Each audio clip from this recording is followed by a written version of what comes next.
The music was playing softly in the background. Everyone was eating and talking.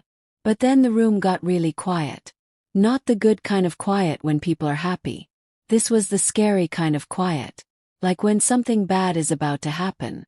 I could feel it in my bones before anyone said a word.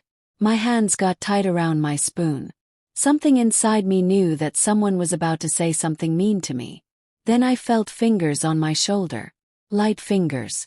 Like someone being nice. But that made it worse. We were all eating dinner together. The food was still hot on our plates. Candles were burning on the table. Someone had just told a funny story and we were all smiling. Nothing looked wrong. And that is exactly what made it so bad. I turned my head slowly. I already had my smile on my face. The smile I use when people are being mean but trying to look nice. My son-in-law Marcus leaned close to me. Not too close. Just close enough so only I could hear him. His voice did not shake. His hands did not move. "My parents do not want you at our wedding," he said to me. His voice was calm. Like he was telling me what time it was. Then he said something that made my heart hurt. "You can watch it on the computer at home." He said it like he was helping me. Like he was doing something nice for me. For a second I could not breathe. The words did not crash into me. They just sat there. Clean words. Like he had practiced saying them many times before he said them to me. Around us people kept eating. I heard glasses touching each other. Someone laughed really loud at the wrong time. My cousin kept talking. He did not notice what just happened. Or maybe he did not want to notice. I looked at Marcus's face. He did not look sorry. He did not look nervous. He looked calm.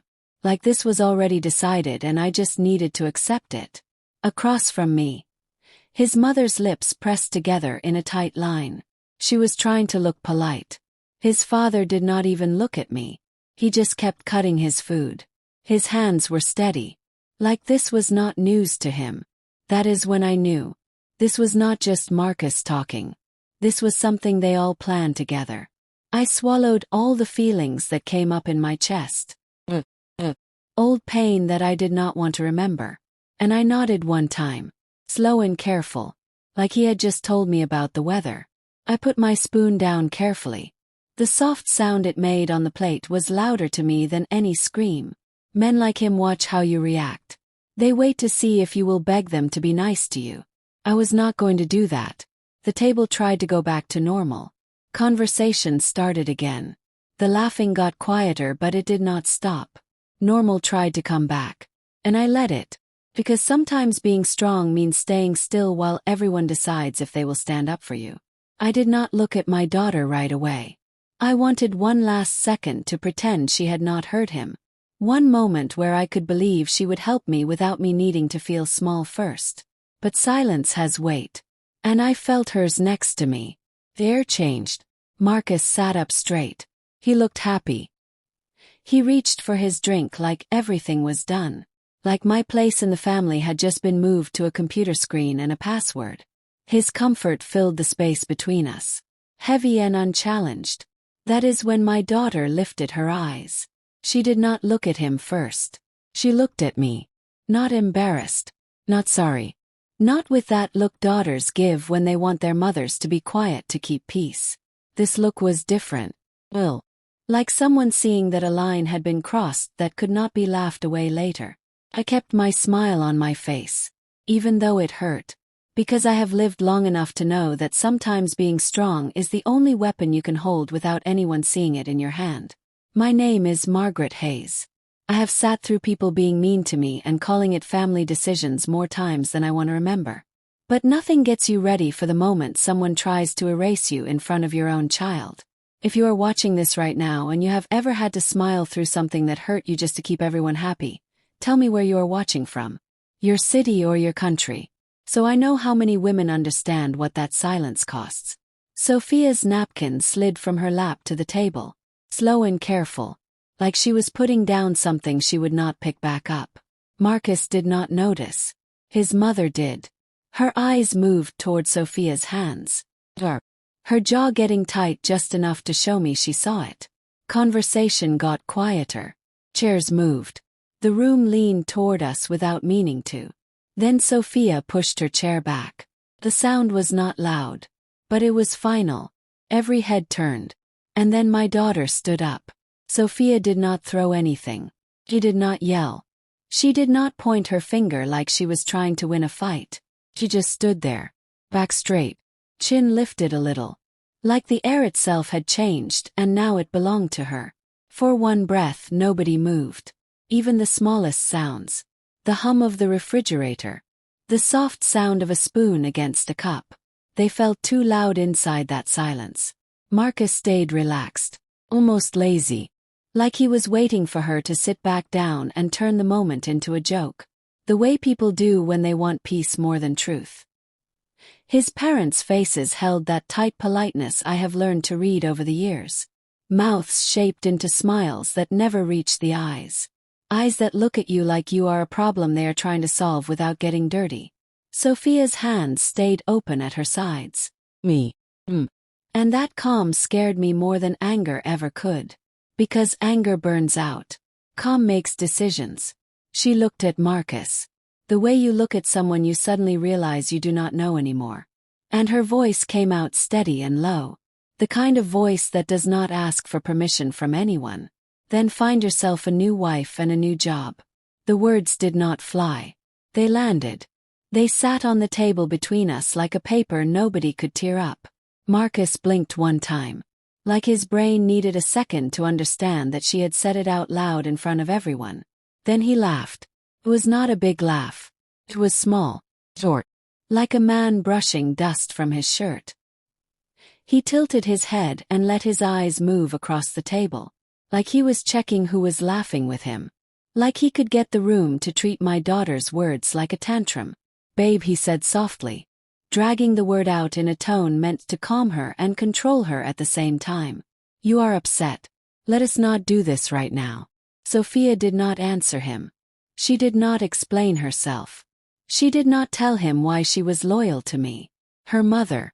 The woman he just tried to turn into a link and a screen. She simply held his eyes until his laugh died on its own. That is when his mother made her move. Not with words, but with a sigh. A slow shake of her head. The kind of show older women do when they want everyone to think they are the reasonable one. Sophia, she said, voice sweet like honey. We did not mean to hurt anyone. It is just weddings are delicate. Traditions. What people expect. People talk. The way she said people talk made my stomach hurt. Because it was not about tradition. It was about control. Her husband finally put his fork down and wiped his mouth with his napkin. Like he had all the time in the world. He looked at Sophia like she was a child he could fix with enough patience. Let us not ruin a good evening, he said. Calm as a judge. Feelings are running high. Tomorrow everyone will feel differently. Marcus's smile came back at that. Quick and thankful. Because he believed they had saved him. He believed this was just a storm to wait out. He even looked at me then. Not with sorry in his eyes. But with that quiet warning some men give older women when they think you should know your place. Like I was supposed to understand that in a marriage, mothers get pushed aside. I kept my smile in place because I did not trust my mouth. My hands were steady on my lap. But my heart was beating hard. Not from fear. From something else. Relief mixed with pain. I had spent too long teaching myself how to swallow hurt to keep family together. And here was my daughter. Standing tall, refusing to swallow it for me. Sophia moved her eyes from Marcus to his parents. And I saw something harden behind her eyes. Something professional and cold. That did not belong in a dining room. But belonged everywhere else she lived her life. This is not feelings, she said. Still quiet. Still controlled. This is me seeing clearly. Marcus's laugh tried to come back again. But it came out thinner this time. Not sure. His mother reached toward Sophia. Like she could touch her and pull her back into obeying. Come up. Begging without really begging. Sweetheart, she whispered. You do not want to say things you cannot take back. Sophia finally moved. But not the way they expected. She did not sit. She did not get soft. She reached for her phone on the table and picked it up with a slow movement that made Marcus's eyes look down and then back up. He watched that phone like it was a weapon he did not understand yet. At the far end of the table, my cousin cleared his throat, then thought it was better not to speak. Nobody wanted to pick a side out loud. But everyone was picking one with their bodies. Turned shoulders, lowered eyes, held breath. Marcus kept that half smile on his face. And I could tell he was already telling himself a story where this would pass. Where love would fix it. Where a mother would be forgotten again if everyone just pretended long enough. His father lifted his glass and took a slow drink.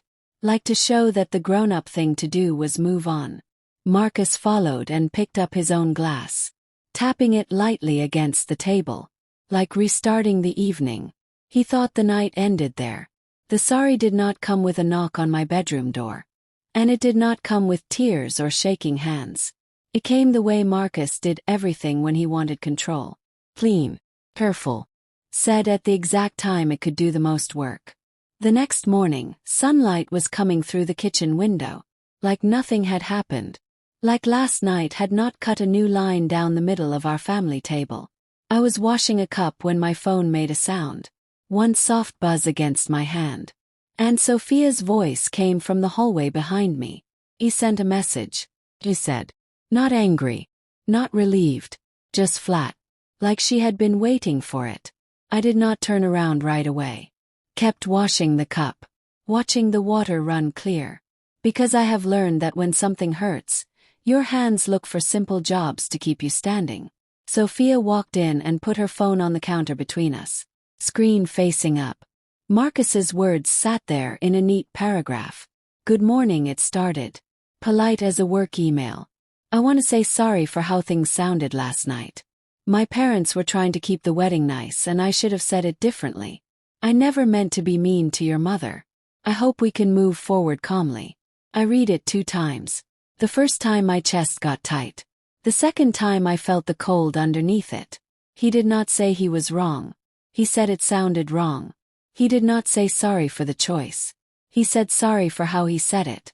And right there inside that clean little message, he made his first mistake. He put my place in the family inside the word nice. Like my being there was a decoration you could move for the sake of a picture.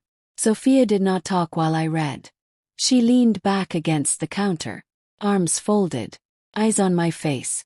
Watching for the small shakes a daughter cannot always stop herself from looking for when she is deciding how much her mother can take. Kept my face steady. He wrote this like he is talking to people at work, I said quietly. Sophia's mouth moved. Not a smile. Not fun. Understanding. He wants the room back, she replied. A room. That is what it was to him. A room he could fix. The hours after that message were strange. Not loud. Not big. Just filled with careful movements. Marcus came downstairs later. Dressed like a man with things to do. Hair neat. Voice warm. He did not look at me first. He looked at Sophia. Like the sorry was between them and I was simply the thing they were talking about. Morning, he said. Then turned toward me with a smile that did not ask for an answer. Miss Hayes. I hated how he used my last name. Like being respectful was a costume he could put on when he needed people watching. I am sorry about last night, he added. Still standing a few feet away. Still not stepping fully into my space. I should not have said it the way I did. There it was again. The way.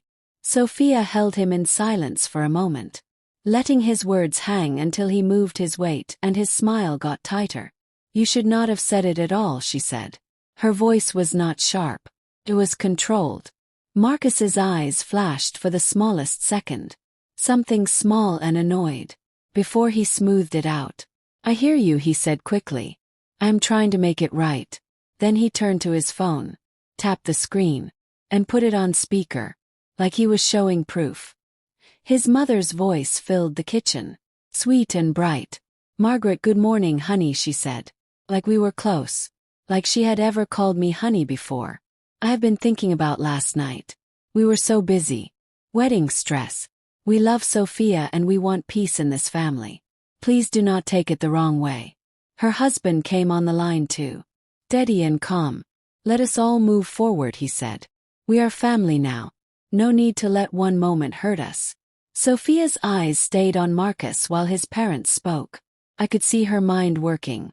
How easy it would be to let the sorry fix the surface. How nice it would be to pretend everything was okay.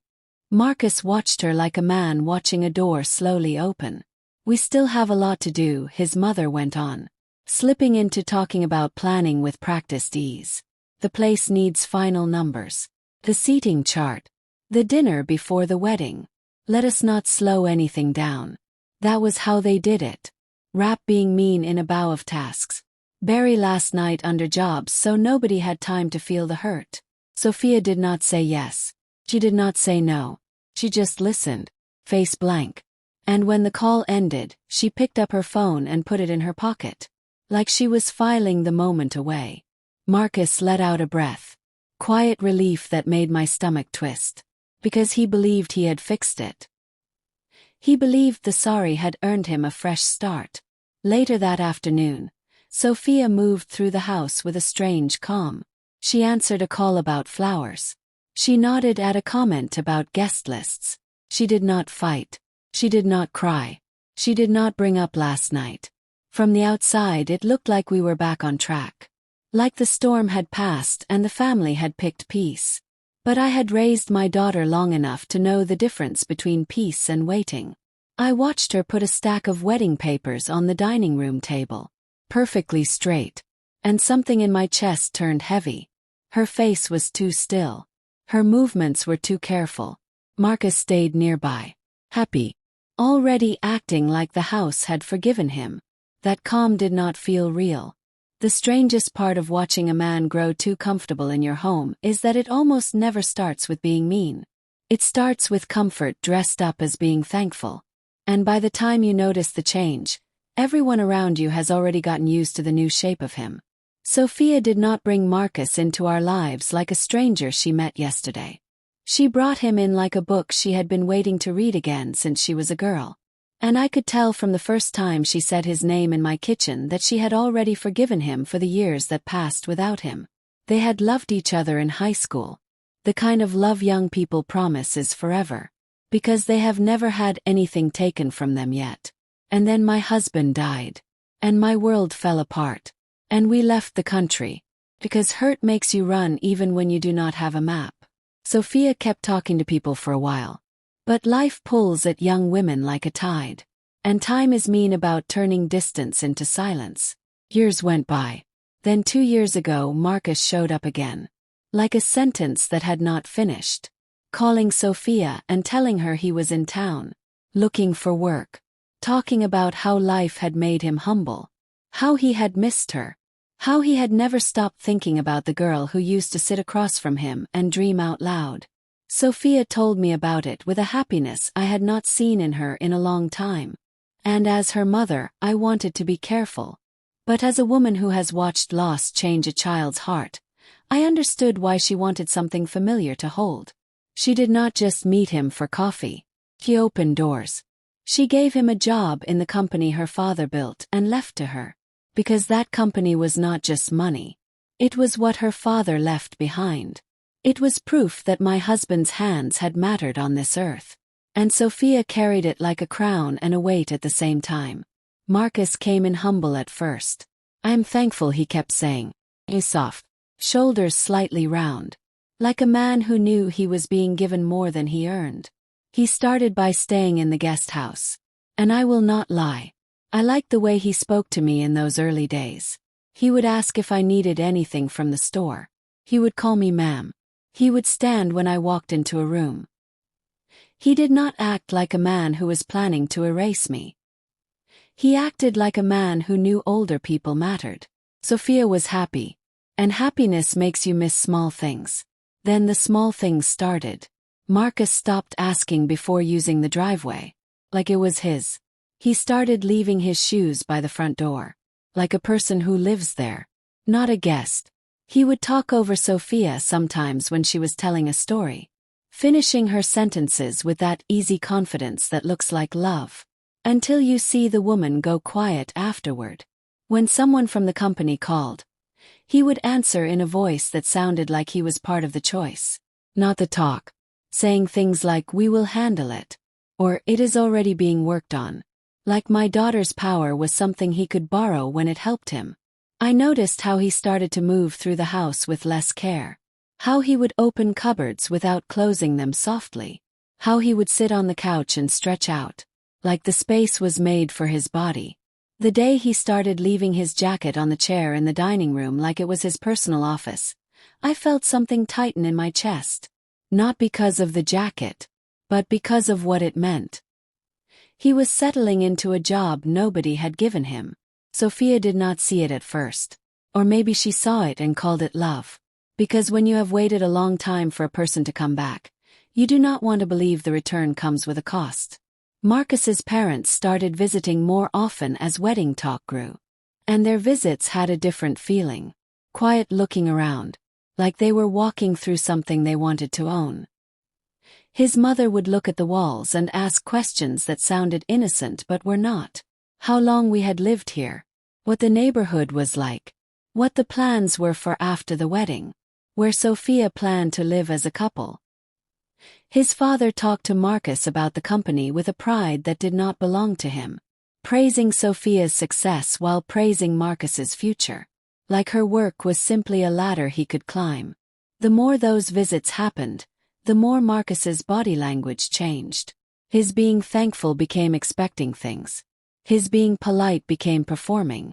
And then one afternoon, I heard him say something to Sophia in the hallway. Quiet but sharp. "You do not have to tell everything to your mother." And I knew he was not just getting comfortable in my home. He was getting comfortable with the idea that my being here was optional. When a man starts to believe he is needed, he starts acting like everyone else can be replaced. And Marcus started to carry himself like the house, the job, the woman, and the future were already his. Just by him being there. Comfort made him careless. Sophia loved him in a way that made her softer in the house and sharper everywhere else. And watching that difference used to comfort me. I would see her walk through the front door with the weight of the company on her shoulders. Voice tight from meetings. Jaw tight from choices. And then she would see Marcus in the kitchen. And her whole body would loosen. Like she had been holding her breath all day. She was not pretending. That is the part people outside never understand. Women like my daughter do not fall for men because they are foolish. They fall because they are tired. And because the right kind of familiar can feel like rest. Marcus knew how to talk to her in a way that made her remember the girl she used to be. Before hurt and responsibility made her hard. He called her by the nickname he used in school. Soft and private. And I would hear it from the hallway and feel something hard in my chest. Relief that she still had softness in her life. Fear that softness can be used like a key. Sophia kept saying it was meant to be. Not in a childish way. But in that stubborn way grown women speak when they want to believe the world has not been all lost. "Mama," she told me one evening as she washed plates. "You do not understand. We did not break up. Life just pulled us apart. And then he finds me again. Right when he needs help. Right when I finally have something stable. That means something." I did not argue. I had learned that when a woman has already decided a man is part of her story, warnings sound like insults. Instead I watched. I watched how Marcus listened when Sophia talked about the company. How his eyes got sharp when she talked about numbers. How he asked questions that sounded supportive. But always came back to access. Who signs what? Who says yes to what? Who has the last word? Sophia answered him lightly. The way you answer someone you trust. But she never told him everything. And that was not because she did not love him. It was because she had been taught by pain. The company was my husband's life work. Built through years of giving up things. I watched up close. Late nights. Tired hands. Prayers over bills. Quiet pride when contracts came through. When he died, Sophia did not get a dream. She got a machine that could feed families or destroy them. Depending on who controlled it. My husband had once tried to keep that machine safe. By bringing in his younger brother to help manage while he traveled. Sounded smart. Family trust. And for a while it worked. Until it did not. I still remember the way my husband's face looked the night he came home too quiet.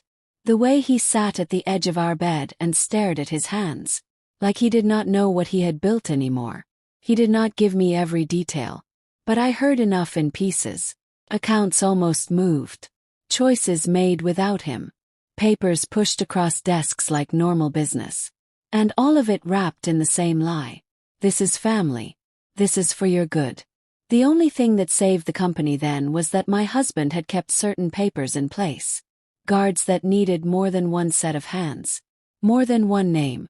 More than one person's good wishes. That time changed Sophia. It made her both giving and careful. The kind of careful that does not show up as not trusting. Until someone tries to push too hard. So when she gave Marcus a job, she did it the way she does everything. Warm heart. Strong back. She put him close enough to feel involved. But not close enough to hold the wheel. He worked under her. Choices still went through her. Important information stayed where it belonged. And Marcus never asked about it openly at first. Because he did not want to look like he was not thankful. He let the comfort of the house soften him. Into believing time would do what pushing had not. He thought marriage would unlock what work would not. Sophia, for her part, did not see him as a danger. Because he did not act like one in the ways people expect. He was not loud. He was not wild. He did not ask for things. He smiled. He helped. He folded himself into the home like a man building a future. And Sophia saw that as commitment, not math.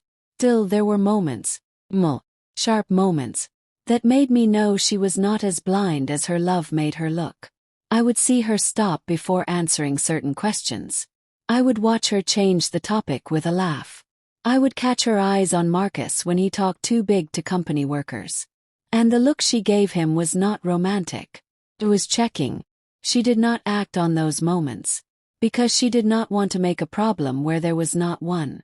And because part of loving someone is choosing not to punish them for what might happen. But even in her softness, Sophia was never careless with what her father left behind. She trusted Marcus with her heart. She trusted him with her house. She trusted him with her future. But she never handed him the keys to the one thing that could bury her if it fell into the wrong hands. And she never even had to say that line out loud. It was simply there. Quiet and unmovable. Like a locked door you do not notice. Until you reach for the handle. Trusting did not mean blindness. Night in my house has always sounded like safety. Pipes settling. Faraway traffic. Clock marking time with steady beats. But that night the quiet felt fake. Like the house was pretending nothing had happened. Just to see if we would accept the lie. I lay in bed with my eyes open. The blanket pulled up to my chest. Listening to the soft sound of footsteps somewhere down the hall. And the soft click of a door closing. The sari had smoothed the top of the day.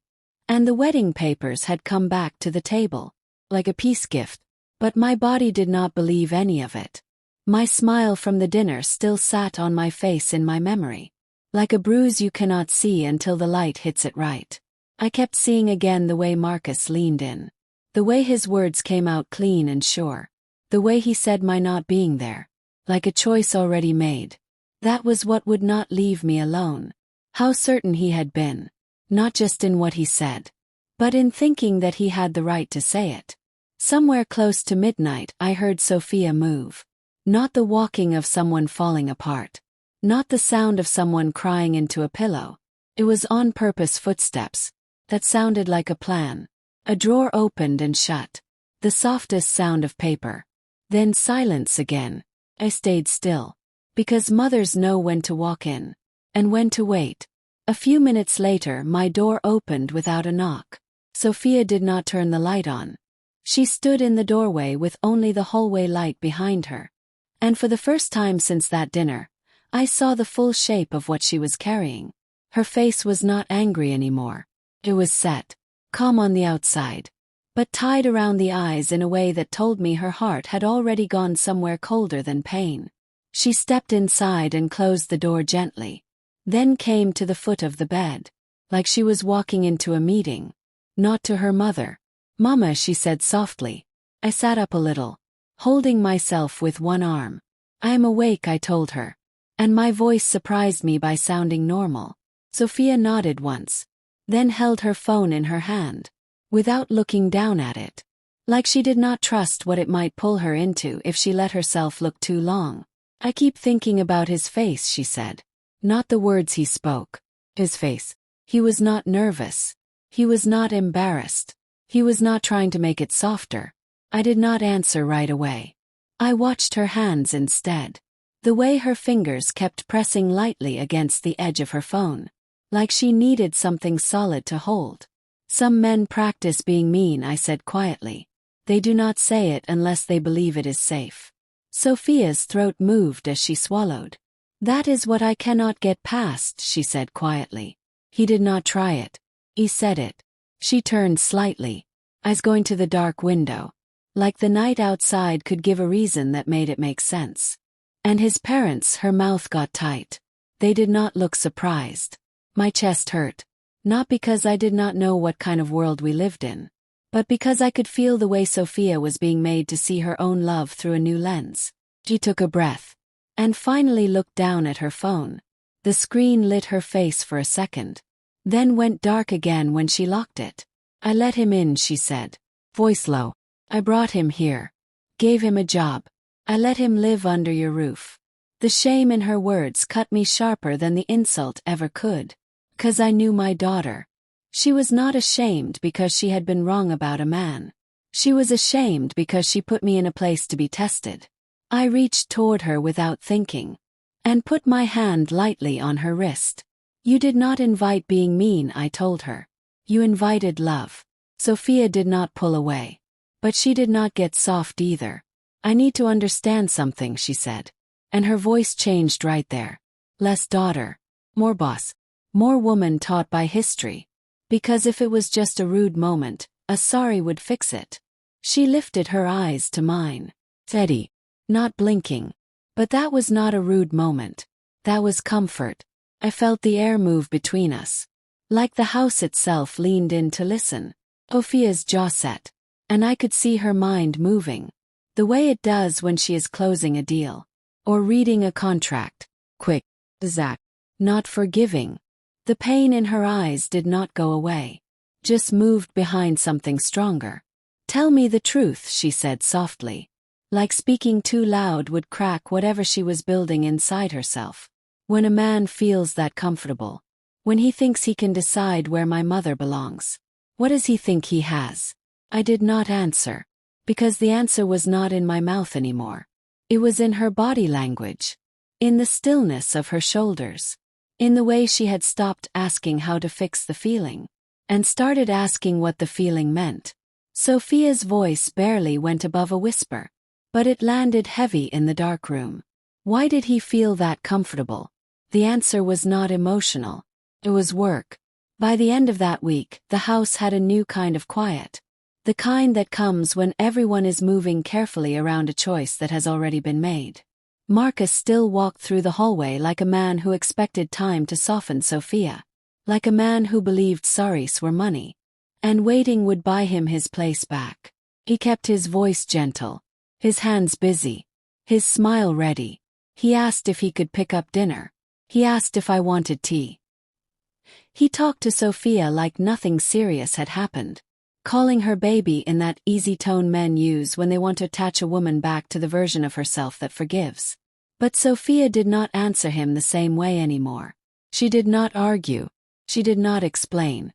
She moved with that calm that looks like peace. Until you realize it is getting ready. I watched her from the doorway one evening. As she sat at the dining table with her computer open. Not looking at wedding papers now. But at something darker. The kind of screen that does not hold romance.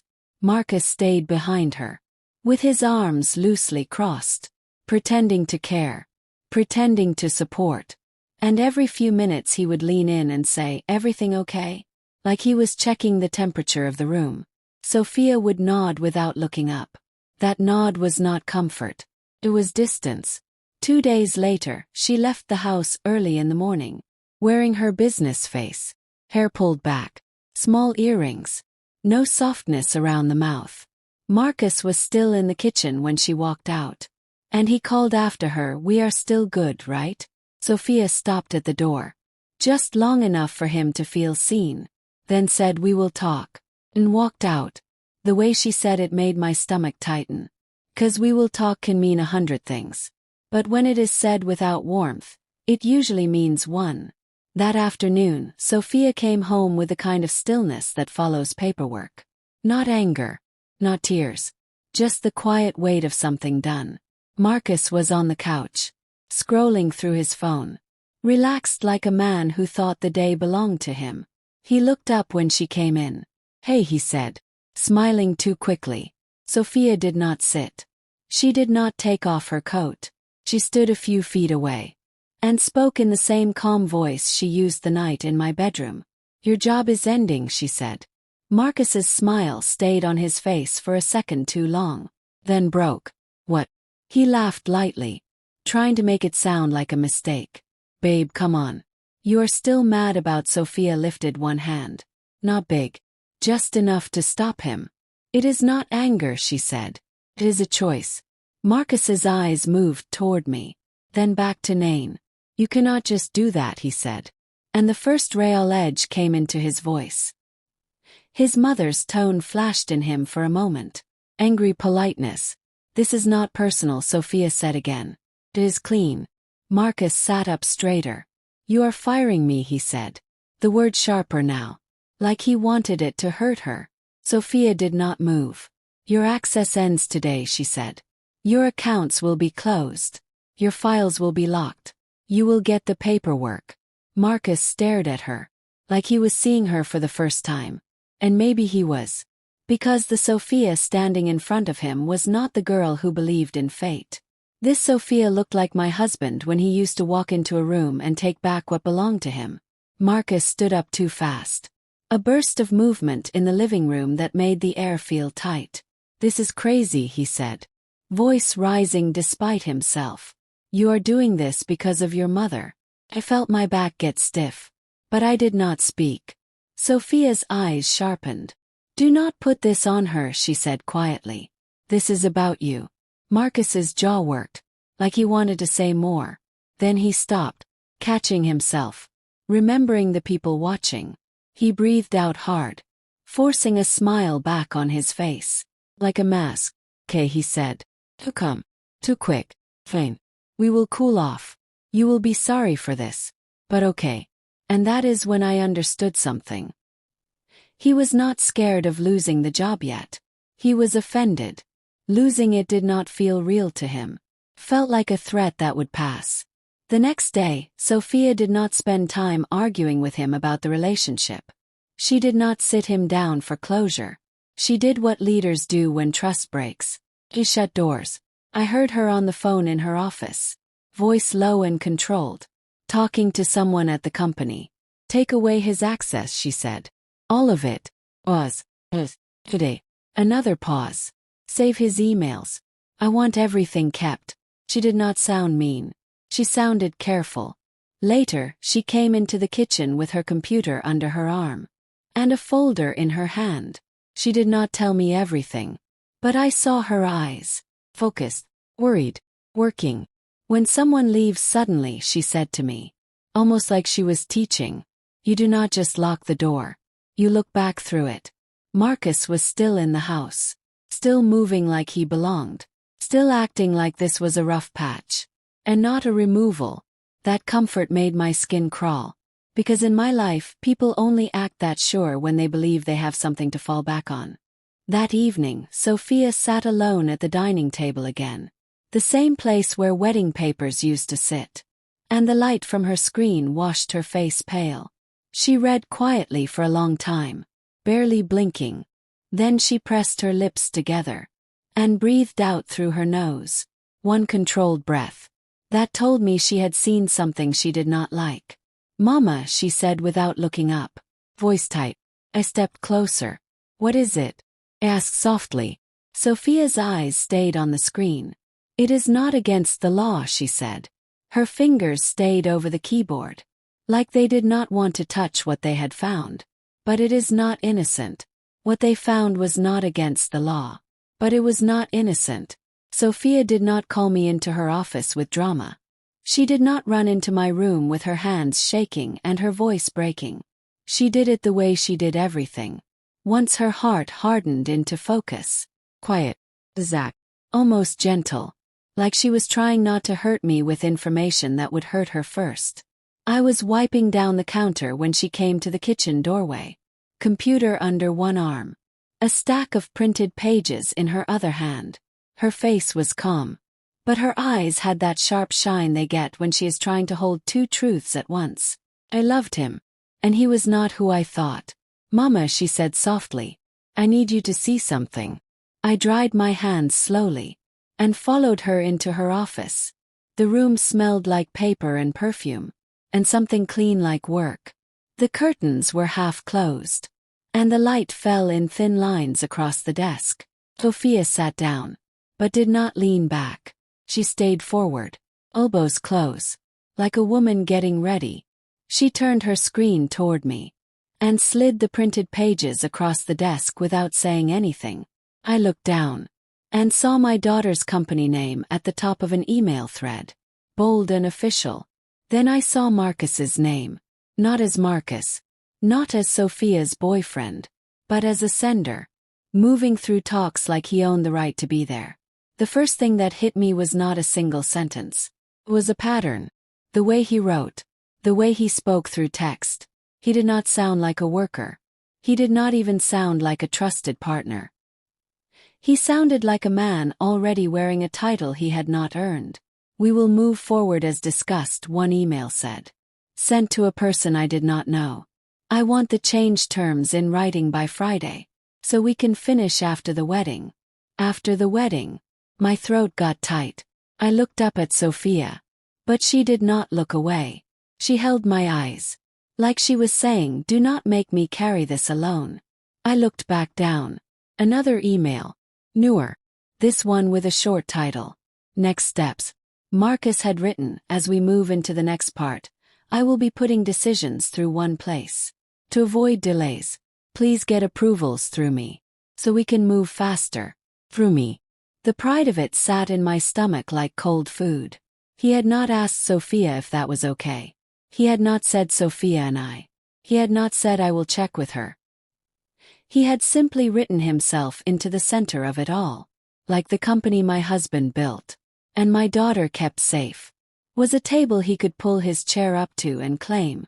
Sophia tapped the screen and scrolled. Look at the dates, she said. Voice low. I leaned in. My eyes caught on calendar invites. Meeting asked. Several of them sent to important people at the company. The titles were clean and work-like. Leadership alignment. Business restructure. Vendor organization.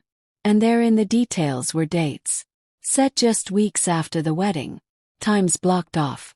Like those choices were going to happen no matter what. I felt a sick heat rise behind my ribs. He planned meetings, I whispered. Sophia nodded once. He planned a future, she said.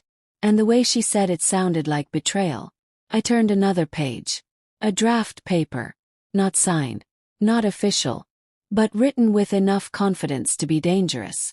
It was not a full plan. It was more like an outline. Bulleted points. Headings. The kind of inside thought people usually keep private. Work oversight, one part said. Make reporting lines simple. Another part. Leader visibility. Make sure there is one authority. One authority. Sophia pointed to a line near the bottom. Read that, she said. My eyes moved. And my breath stopped. It was not a confession. It was worse. It was thinking something already happened. Once family joining is complete, we can use the new setup without pushback. Family joining. My skin went cold. I did not need a lawyer to tell me what he meant. He meant marriage. He meant locking himself into Sophia's life so deep that pushing him out would feel like tearing out a wall. I looked up slowly. And the office felt smaller. The air heavier. Sophia's lips were pressed tight. And I could see the war inside her. The woman who had laughed with him in the kitchen. And the boss reading a man's want like a danger check. Mama, she said. And her voice shook for the first time since that night in my bedroom. He has been talking to people like this for months. I swallowed hard. Why did no one tell you? Yes. Sophia's jaw got tight. Because he did not announce it, she said. He slid into talks. He spoke like it was already agreed. She leaned forward and turned to another email. This one short, easy, almost friendly. A vendor wrote, "Sounds good, Marcus. Thank you for taking the lead. We will wait for your final." I stared at that sentence until it blurred. Taking the lead. Waiting for your final. Marcus had been collecting power. The way some men collect favors. Quietly, lowly, with a smile. Sophia let out a breath. Sharp and controlled. He did not steal, she said. Like she needed to hear herself say it. He did not move anything. He did not touch the accounts. She looked at me then. Eyes wet but strong. But listen to how he spoke. I felt my pulse in my throat. Because in those words, in that tone, in that easy ownership, I could finally see the line from the dinner to this desk. He tapped my shoulder. Because he believed the house was already his. He told me to watch the wedding online. Because he believed my job was already smaller. And now here it was on paper. His belief that after the wedding, the company would bend in his hands. I reached for Sophia's hand without thinking. And she let me hold it. Fingers cold. He is planning, I whispered. Sophia nodded once. Low. Yes, she said. He is planning. Her eyes dropped back to the papers. Getting hard again. And the worst part is, she added quietly, he thinks it is normal. The room went still around that sentence. The pages on the desk looked harmless. Email threads, meeting invites, draft, no crime, no theft, no smoking gun. Just a man speaking like a future that was not his. Had already been promised. And I knew something that made my stomach turn. The most dangerous plans do not announce themselves. They practice. They act. They assume. He had not taken anything yet. The first time Marcus's mother called after the job ending, Sophia let it ring out. We were in the living room. The late afternoon light coming through the curtains. And the phone buzzed on the arm of the couch. Like a warning. Sophia did not look at the screen at first. She stared straight ahead. Type. Shoulders still. Like the sound itself was a test of whether she would step back into the old job. Polite daughter-in-law to be. Ready to smooth discomfort. The buzzing stopped. A second later it started again. Sophia reached for the phone calmly. And turned it over. So the screen faced down. Cutting the light from it. Like she was shutting a door. Let it go to voicemail, she said quietly. Her voice was steady. But I could see a pulse working in her neck. Silence came back. Thin and uneasy. 5 minutes later the house phone rang. That one surprised me. Because people only use that line when they want to force you to answer. Sophia stood up slowly. And walked to the hallway where the phone hung. Her steps controlled. Measured. Like she was walking into a boardroom. She lifted the phone. And did not speak first. She let the other side show their tone. Sophia, Marcus's mother, said. Out of breath. Too bright. Sweetheart. Thank God. We have been trying to reach you. Sophia's eyes moved toward me once. Not for permission. For witness. I am listening, she said. Her voice was calm in a way that made my stomach tighten. Because calm like that does not invite talk. Sets rules. Marcus's mother rushed ahead. Words falling over each other. Like she could drown Sophia in them. This has gone too far. There has been a mistake. Marcus is under stress. You know how men get when they feel embarrassed. You cannot just end his job like that. People will talk. There it was again. People will talk. Like the world was supposed to be the judge of my daughter's choices. Sophia did not react. She did not defend. She did not explain. She waited. Letting the woman use up herself. Marcus's father took the phone next. Voice deeper. Slower. Trying to sound reasonable. Sophia, he said. We need to handle this privately. A man's job is not something you play with. Because of a family fight. Sophia's mouth got tight. His job was not ended because of a fight, she said softly. It was ended because of behavior. Behavior. The word made Marcus's father pause. And I could feel him rethinking on the other end. Behavior, he said again. Like he did not like that the situation had moved out of the feelings lane, where guilt works best. Sophia did not give details. She did not accuse. She did not hand them an argument. This is not something we can change, she said. Voice still low. Marcus has paperwork. He can move forward correctly. Marcus's mother jumped back in. Sharper now. Her sweetness getting thin. But you do not understand what you are doing, she said. You are shaming him. Sophia's eyes got hard. He shamed my mother, she said. And the words came out flat. Like facts. Like she was reading from a report. A beat of silence on the line. Then Marcus's mother sighed. Heavy and fake. The kind of sigh meant to show sacrifice. Margaret is an elder, she said. And for a moment, I almost believed she was about to show respect. But then she added, and elders should understand their place. We were not trying to hurt her. We were trying to keep the wedding safe. Keep safe. Always keep safe. Keep the atmosphere safe. Keep the image safe. Keep the event safe. Never keep the human being sitting at the table safe. Sophia's fingers got tight around the phone.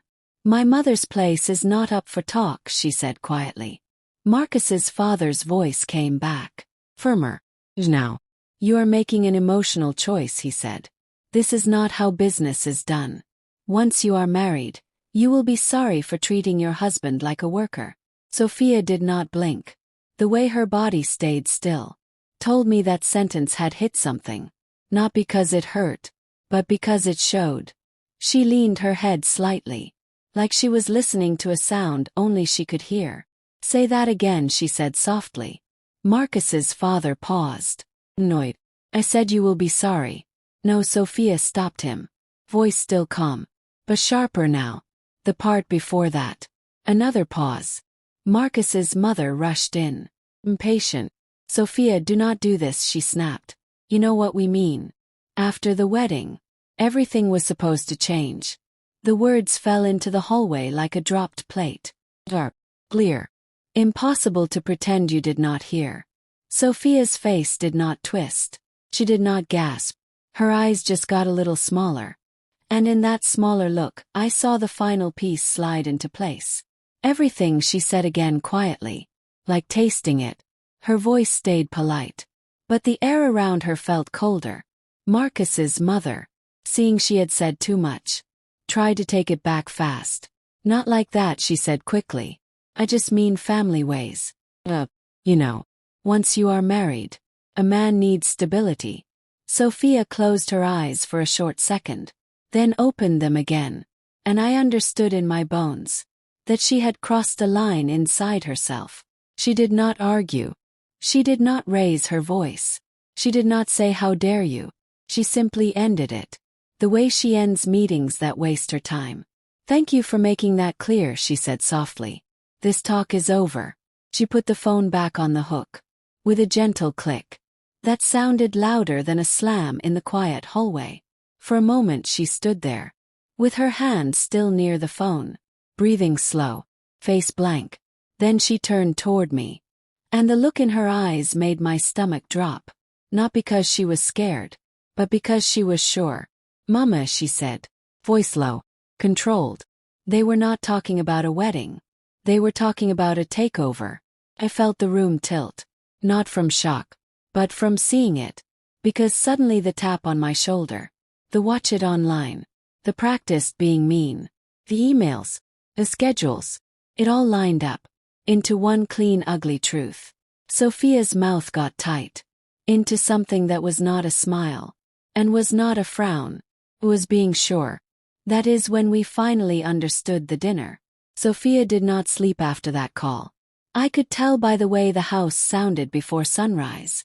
Quiet but not resting. Like a mind was moving through rooms. Even when the body stayed still.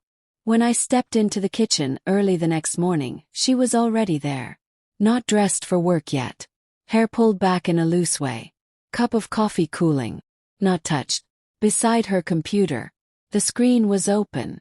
But she was not typing. She was staring, eyes fixed on something that was not on the page. Her face looked older in the dim light, not because of age, but because of seeing clearly. I moved quietly, not wanting to pull her out of whatever she was putting together. And she noticed me anyway. "My daughter always notices," she said, voice gentle but firm. And I sat across from her, at the table where we used to lay out wedding plans. The irony of that hit me hard, but I did not say it. Sophia breathed in slowly, then moved her computer to the side. Like the screen was not enough to hold what she needed to say. "Mama," she started, and the way she said it carried something heavy, anger, and a kind of shame that made my chest tighten. "I need to tell you the truth about something." Waited. She looked down at her hands. "There were moments," she said carefully, "when I corrected you in front of him. My throat got tight, but I did not stop her." Sophia's voice dropped. "Not because you were wrong, but because I was trying to keep peace. I was trying to keep everything smooth. And I did not see I was teaching him something." She lifted her eyes to mine, and there was no fighting back there. No blaming. Just owning it. "I taught him that you could be managed," she said quietly. That sentence cut deeper than Marcus's insult. 'Cause it was my child saying it. And it was true. I remembered those small moments now. The ones that seemed harmless at the time. Me telling Marcus to use a softer tone with a delivery man. Me reminding him to wipe his feet before coming inside. Me telling him not to answer Sophia's work calls. Sophia had stepped in gently, smiling, telling me, "Mama, it is fine." Like I was being too hard. Like I was embarrassing her. I had not fought her on it, because I did not want to look like a stubborn mother, fighting with her daughter's happiness. But a man watches those moments differently. He does not see a daughter smoothing things over. He sees a line of power. Sophia's jaw got tight as she spoke. "He thought you were the soft spot," she went on. "The part of my life I would give up, to keep him comfortable." My hands went cold on the table. Sophia leaned forward slightly, voice quiet but strong. "That dinner," she said, "was not him losing control. It was him testing control." The words hung between us. She reached into a folder beside her computer and pulled out the printed emails, the meeting invites, the draft outline she had shown me before. She did not push them toward me this time. She kept them close, like she was looking at something that had bit her. "Do you know what I see now?" she asked softly. I shook my head. Sophia's eyes got smaller, not with anger, but with seeing exactly.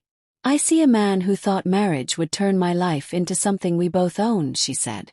"Not because I promised him anything. 'Cause he believes that is how it works." She tapped the papers once. A light sound on wood. "Those meetings he planned after the wedding," she said. "He planned them like he had already been crowned." She breathed out through her nose. "Controlled." "And that call from his parents," her mouth got tight. "That was not panic. That was thinking they owned things. Slipping out of their mouths by accident." Sophia leaned back slightly, shoulders stiff. And I could see her playing the scene at dinner again. The way I had played it in my bed. Tap. Lean. Calm voice. The way he said I could watch it online. Like he was giving me a seat at the back of my own family. "Mama," Sophia said again. And the softness in her voice almost made me pull back. "They were not trying to hurt your feelings." Blinked. "They were trying to remove you," she said right away. And the bluntness of it made my stomach drop. "Because you are the one thing they cannot control through him." She pointed toward the hallway. Toward the parts of the house that had been mine. Long before Marcus walked in. "This home is yours," she said. "Your being here is yours. Your relationship with me is yours. And as long as you are here, he cannot fully step into the job he wants." I swallowed, feeling the sting behind my eyes. "So he wanted me gone before the wedding," I whispered. Sophia nodded. "Not you gone. You moved out of the picture," she said. "Because once he marries me, he thinks the house changes. The company changes. My choices change. And if you are still in the center of this family," she stopped. "As getting hard. You will see what he is doing. You will push back. You will remind me who I am. My chest got tight. Because I knew she was right. A mother's presence is not just feelings. It is a rope. It is memory. It is responsibility. Sophia reached across the table and covered my hand with hers. Warm and steady. I am sorry, she said quietly. For every time I made you smaller. Keep peace. The sorry in her mouth was different from Marcus's. Hers was clean. It did not hide behind atmosphere or how things were said. It was real. I squeezed her hand once. And she squeezed back. Then let go. Straightening. Like that small moment of softness was all she could give. Before going back to steal. Now I see it, she said. Voice low. The wedding was not the goal. The wedding was the lock. She lifted her eyes to mine. Calm and unwavering. And I felt something shift inside me. Fear turning into clarity. Hurt sharpening into readiness. Sophia did not need to yell. She did not need to threaten. She had reached the place where a woman stops reacting and starts acting. And as I sat there, I knew the meanest part of what Marcus had done was not the words he said at dinner. It was what those words showed. About how he saw me. Not as a mother. Not as an elder. Not as family. Just as an obstacle. The insult was not personal. It was a plan. The next few days moved like a quiet storm. Nothing crashing. Nothing screaming. But everything changing behind closed doors. Sophia did not tell Marcus her next steps early. She did not argue with him over plans he would deny. She did not sit across from him at the dining table and beg for honesty. She treated what she found. The way she treated any danger to what her father built. She contained it, wrote it down, and sealed every opening a person like Marcus could slip through. I saw it in the way she started taking calls in her office with the door shut, voice low, careful. I saw it in the way she started leaving the house earlier and coming back later. Is focused, body type. Marcus noticed too. But he read it wrong. He thought she was cooling down. He thought the distance meant she would come back around. Once her anger burned out, he kept playing gentle. He cooked once. Like food could reset a betrayal. He left a bunch of flowers on the kitchen counter one morning. Bright and unnecessary. Like romance could cover want. He even tried with me. Catching me near the hallway and saying, Miss Hayes, I do not want this between us. Like we were equals in a mistake. Kept my face calm. But inside I felt something settle. The kind of stillness you get when you finally understand a person is not confused. They are planning. On the fourth day after that call with his parents, Sophia invited me to ride with her. She did not say where we were going. She just stood by the front door with her keys in hand and said, Come with me, Mama, in a tone that was not asking. We drove across town in silence. The radio off. The air inside the car thick. With everything neither of us wanted to say. Sophia's hands were steady on the wheel. And her eyes did not wander. When we pulled into a parking lot lined with offices, she turned the engine off. And finally looked at me. I need you to hear this, she said. Not because you have to do anything. Because I do not want you to feel confused. About what is happening. He nodded. Inside the building. The air smelled like paper and cold air. We sat in a small room. With a shiny table. And 2 chairs on one side. A woman walked in. Carrying a folder. Face professional. Voice calm. Sophia stood to shake her hand first. Then sat back down. Spine straight. The woman spoke carefully. Using plain words. Not big ones. I looked at the talks you gave me, she said. Opening the folder. There is no proof of stealing. But there is proof of lying. Showing himself as having power he did not have. Lying. The word sounded clean. But what it meant was ugly. Marcus had been moving through my daughter's world. Like he owned it. Telling people a story that was not true. Sophia did not react. She listened. Is sharp. The woman went on. The most important thing is separating access from relationship, she said. He cannot say he was confused later. He cannot say he thought he was being made a decision maker. Because of the engagement. Sophia's mouth got tight slightly. He did think that, she said quietly. The woman nodded once. Then we make sure the paper trail shows he was wrong. She moved the folder toward Sophia. This writes down his job, his limits, the end of his work, and that he has no power to speak for the company. In any way. Sophia turned through pages silently, then stopped at one part, and tapped the paper once. And the company?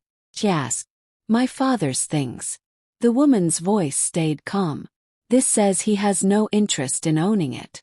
No claim. No path through marriage, she said. And it lays out the lines clearly.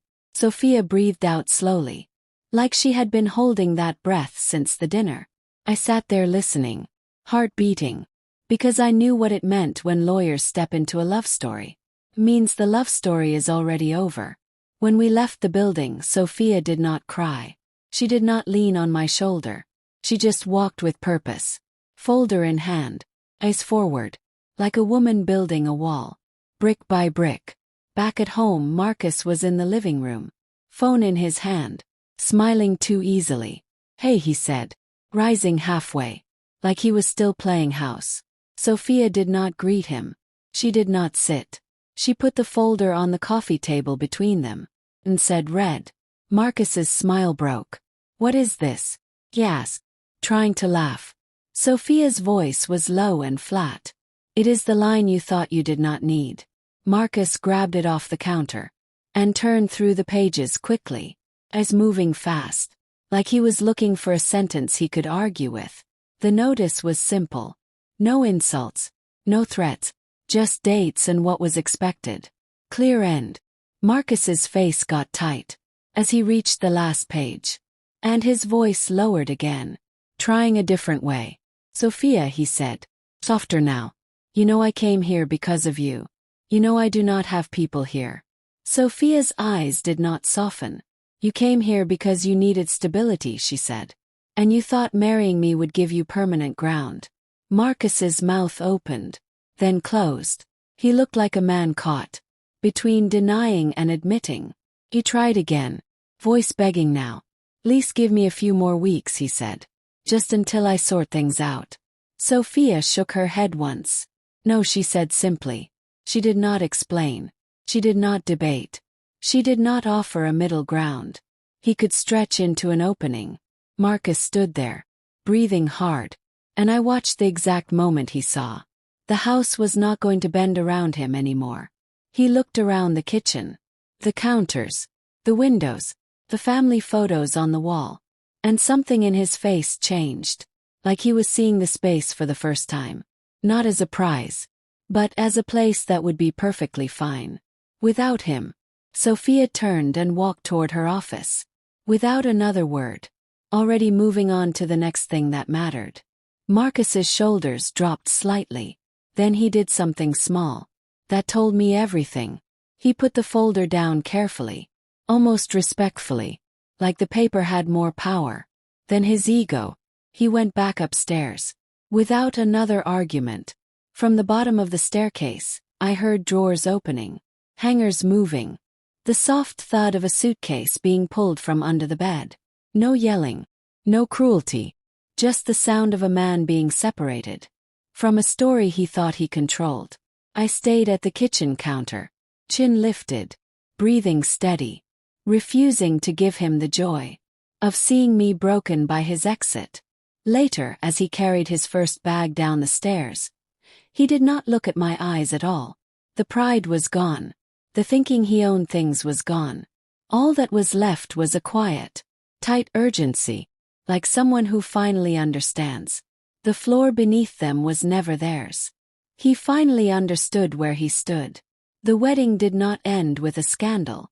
It did not end with a screaming match in a church parking lot, or a big post online that everybody shared.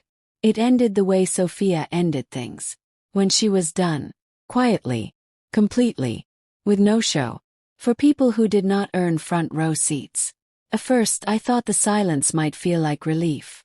I thought the no chaos would soften the ache in my chest. But silence has its own violence. Silence makes people sit with what they did, without distraction. And Marcus's family had never learned. how to sit in discomfort without trying to control it. Sophia did not announce anything to the world. She did not call relatives with a shaking voice.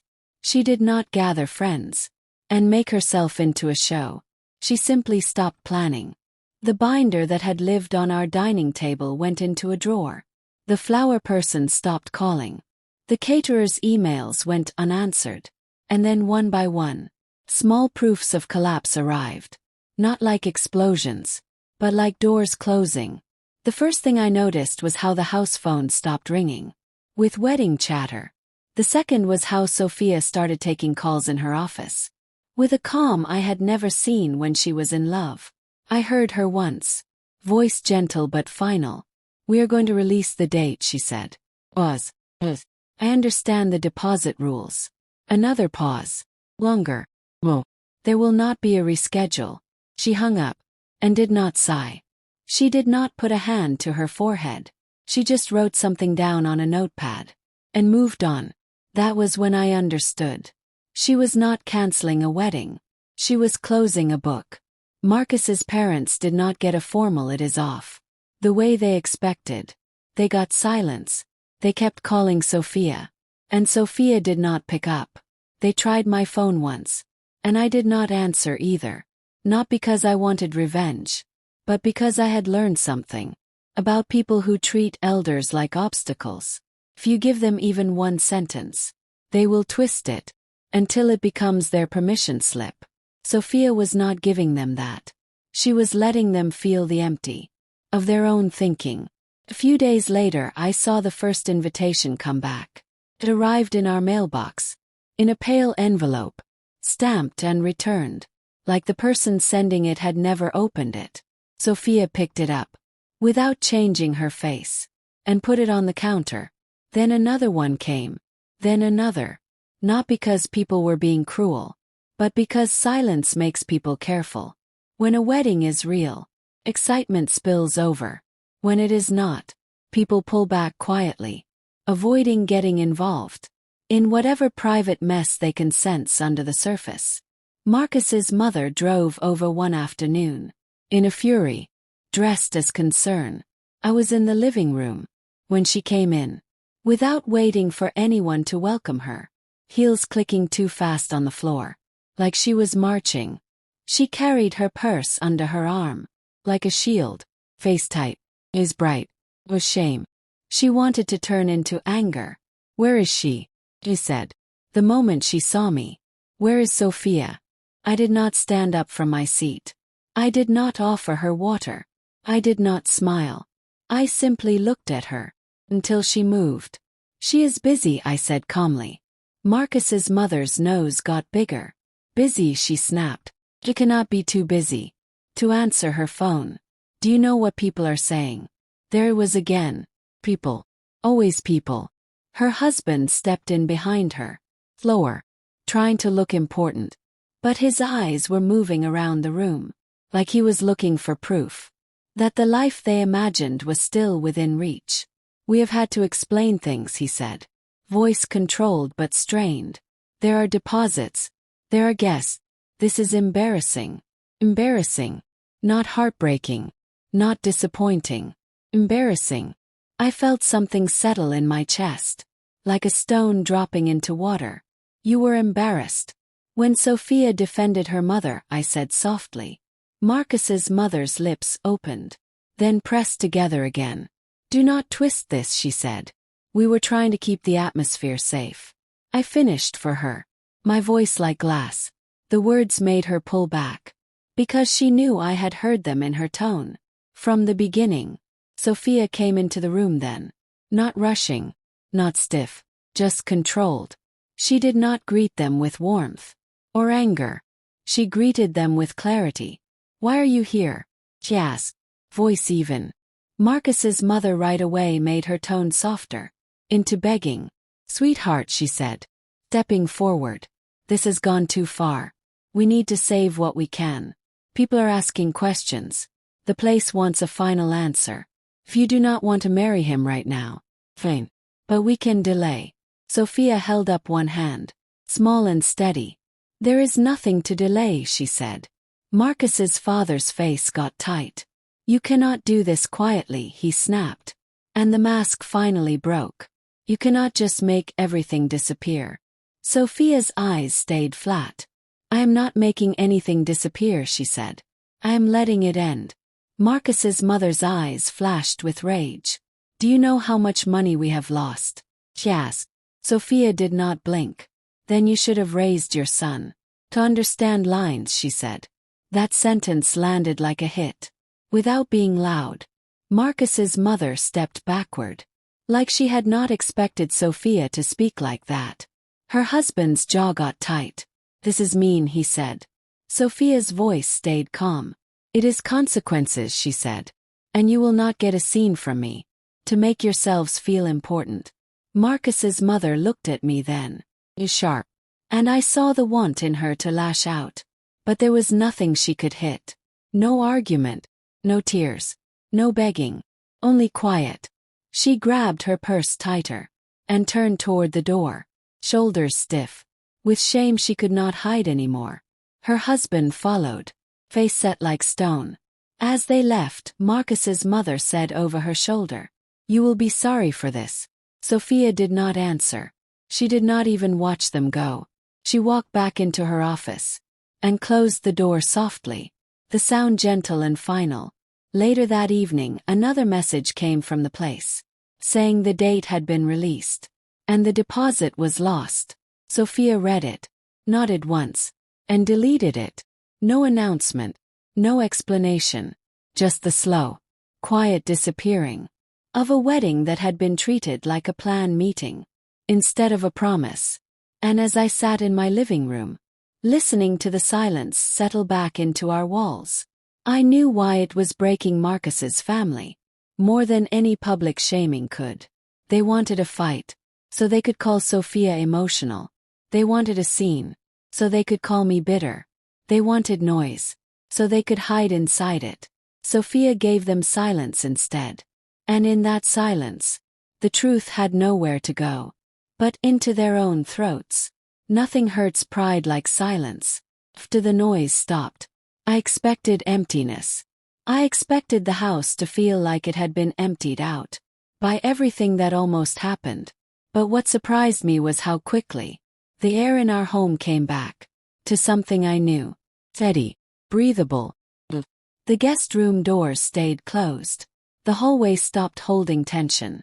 And the dining table stopped feeling like a stage. There were no wedding papers spread out anymore. No vendors calling. No forced smiles to keep peace. Just ordinary life. Coming back in quiet pieces.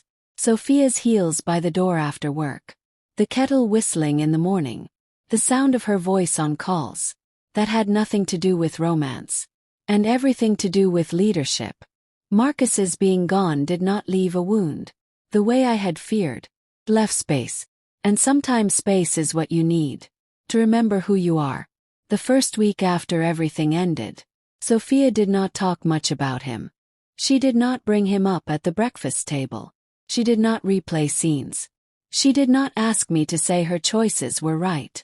She carried herself like a woman who had already cried what she needed to cry, in private. But I could see the change in her. Even in the smallest moments. She moved differently now. More aware of where she stood in rooms. Less interested in smoothing other people's discomfort. There was a quiet hardness to her lines. That did not feel cruel. It felt earned. One evening she came home later than usual. Dropped her keys in the bowl by the door. And stood in the kitchen doorway. Watching me stir a pot. Like she was watching something sacred. Mama, she said softly. I looked up. Her eyes were tired but clear. I had a meeting today, she added. With a senior team. He nodded. Waiting. Sophia walked closer. And leaned her hip against the counter. Arms folded. They told me something, she said. And a small smile without fun pulled at the corner of her mouth. They said the way I handled everything made them respect me more. I did not answer right away. Because pride can be loud if you let it. And this was not a story that needed loudness. You kept safe what your father built, I said quietly. Sophia's face got soft. for a short second, at the thought of her father, then got steady again. Kept you safe too, she said. And her voice dropped low on the last word, like it mattered most. My throat got tight, and I looked away, toward the stove, so she would not see my eyes shine. You did not have to choose like that, I whispered. Sophia shook her head once. I did, she said simply, because the day he tapped your shoulder and told you to watch your place in my life online, he told me who he was. She breathed out slowly. And I will not build a future on someone who thinks my mother is an obstacle. The next piece came quietly, not as a big reveal, but as a natural step in Sophia's way of closing doors properly. A few days later, she invited me to come with her again. This time it was not a lawyer's office. It was the company. She walked me through the building, like she wanted me to see it as more than an idea. My husband left behind. People greeted her with respect. Real respect, not flattery. And when they saw me, Sophia did not introduce me like I was a weak detail to hide. She introduced me as her mother, clearly, warmly. And there was a small shift in the room when she did. Like people saw. She was tying herself publicly, not just privately. Later in her office, she handed me a small framed photo. It was an old picture of my husband, standing beside a sign with a company name. Younger and proud. His arm around Sophia, when she was still small enough to tuck under his shoulder. I want this in the lobby, Sophia said. Not for him, she added quickly. Meaning Marcus. Was. I stared at the photo, my chest getting tight.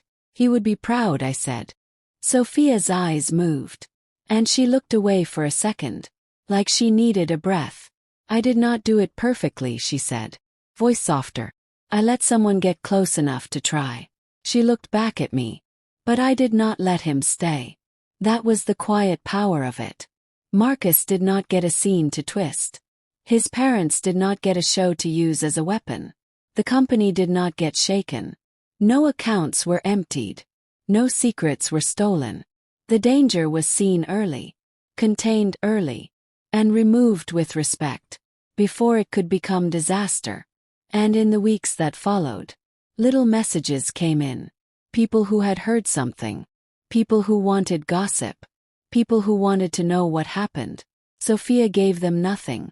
Not because she was ashamed, but because she had learned the truth. That women like us learn too late sometimes. You do not owe your pain to the public, just because other people are curious. The only talk that mattered happened one quiet Sunday morning. Sophia sat across from me at the table, sunlight warming the wood, and she reached for my hand, without speaking first. Her fingers were warm. Teddy, I'm sorry, she said again, but different this time. Not just for the times I corrected you, for the times I almost made you small. Keep love. I squeezed her hand, and for a moment, neither of us spoke. The silence was not heavy like before. It was clean. We learn, I said softly. Sophia nodded once. We learn, she said again. Then she let go of my hand, and stood up, shoulders back. It is clear.